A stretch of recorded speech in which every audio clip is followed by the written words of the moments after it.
Heureuse de vous retrouver, chers téléspectateurs. Bienvenue à cette édition. Donc voici d'abord les principaux titres.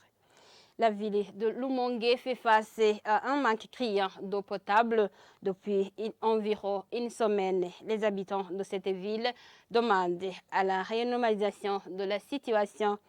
Le gouvernement du Burundi est satisfait de l'accompagnement du programme des Nations Unies pour le développement, déclaration du ministre ayant l'intérieur dans ses attributions. Tout de suite, les détails.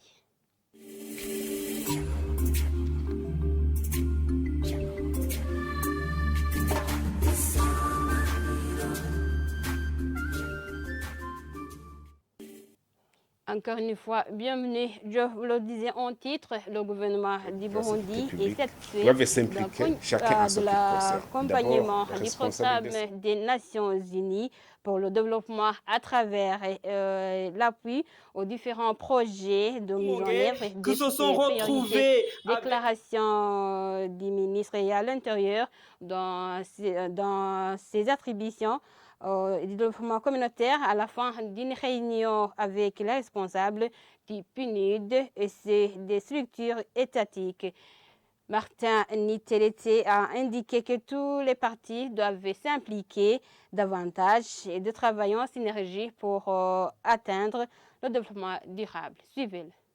On a compris qu'il faut que tout un chacun, donc les responsables du PNUD, les responsables des structures relevant du ministère de l'Intérieur, du développement communautaire et de la sécurité publique, doivent s'impliquer, chacun en ce qui le concerne. D'abord, les responsables des structures et les cadres et agents, sous leur coordination, doivent travailler et s'approprier de tous les projets-là et s'impliquer davantage. S'impliquer dans la coordination, et une coordination qui doit viser l'atteinte des résultats.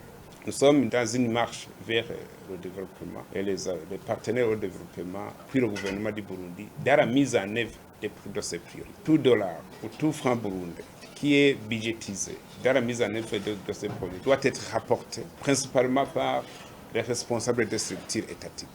Parce que l'OPNID et les autres partenaires au développement accompagnent le gouvernement dans la mise en œuvre des priorités définies par le gouvernement.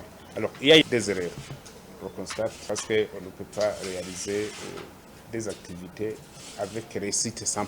Raison pour laquelle on s'est dit qu'il faut tenir des réunions régulières une fois le mois pour évaluer les résultats atteints, les erreurs éventuelles, surtout qu'on veut que les erreurs soient corrigées à temps utile. On ne peut pas attendre la fin du mois ou la fin de l'année pour aller se plaindre.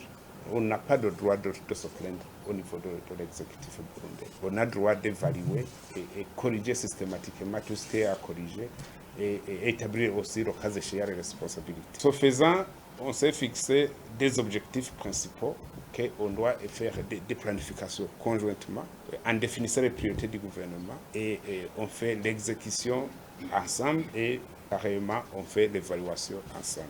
Il y a aussi des succès, il y a aussi des progrès qu'on a enregistrés ce dernier temps. Et ces progrès-là, ces succès-là sont à apprécier et sont au bénéfice du peuple burundais parce qu'on doit œuvrer pour le compte du peuple burundais qui nous a mandaté. Alors, je vous ai dit qu'on doit tenir une autre réunion au mois prochain. On s'est fixé au 11, mais s'il y a no change. Mais en attendant, dans l'entretemps, s'il y a une situation qui change, on s'est dit qu'il faut rapporter immédiatement pour apporter des solutions idoines à chaque problème. Concrètement, la semaine prochaine sera consacrée aux descentes sur le terrain pour voir de nos propres yeux l'état des lieux, non pas se contenter des rapports livresques, mais faire des rapports avec nos propres yeux, non pas se contenter des rapportages qui peuvent être biaisés en certains moments.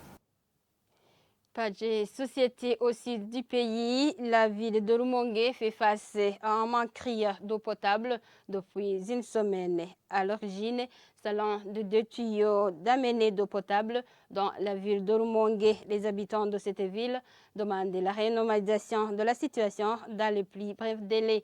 Félix Nilameba, responsable de la régie des eaux au sud du Burundi, dit que cette société est à pied d'œuvre pour régler ce problème. Reportage signé Jean-Pierre Missago. Les eaux du lac Tanganyika sont devenues le seul point d'approvisionnement en eau pour différents usages domestiques pour plusieurs ménages de la ville de Rumongue qui se sont retrouvés avec des robinets à sec ce jeudi matin ou qui viennent de passer environ une semaine sans la moindre goutte d'eau potable dans leur robinet. Ceux rencontrés à la plage de pêche de Rumongue disent qu'il n'y a aucune autre alternative, sachant que l'eau du lac Tanganyika est impropre. Ils craignent d'attraper les maladies liées aux mains sales et voudraient que la régie des eaux renormalise la situation avant qu'il ne soit tard. Au regard de l'état d'avancement des travaux débutés il y a de cela 3 jours, Félix Nyirameba, responsable de la régie des eaux dans le sud du Burundi, dit qu'après la repose de l'un des 2 tuyaux d'amener d'eau cassés sur la rivière Dama dès la mi-journée de ce jeudi, suivra le rebranchement de ce réseau hydraulique pour renormaliser la distribution en eau potable dans cette ville. Sur la question de savoir si des travaux d'envergure ne peuvent pas être entrepris pour stabiliser à jamais ce réseau cassé tout le temps à cette période, Félix Nyirameba renvoie la balle à la commune Rumongue. Merci Jean-Pierre Misago. Les cultivateurs de riz rassemblés en coopérative au quartier Monika 2 en commune Lugombo de la province Chibitoke sont dans la désolation à cause du manque du courant électrique pour le décortiquage de ce riz. Ces personnes disent que à peu près un mois vient de s'écouler et que le transformateur électrique est en panne et a été démonté par la régie des eaux.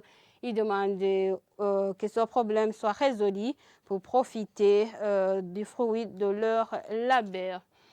Actualité internationale pour clore ce journal. En Europe, les Européens sont de plus en plus nombreux à décider de trouver des alternatives pour accéder à la propriété. Selon Euronews, même les novices se mettent à l'autoconstruction. Images et commentaires.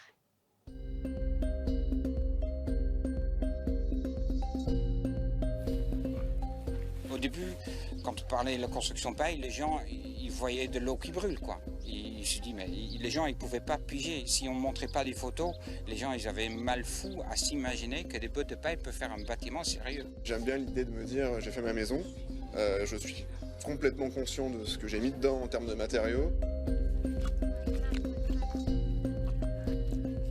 Az 17.500 darab készült el, azt ugye nem egyedül saját kezűleg.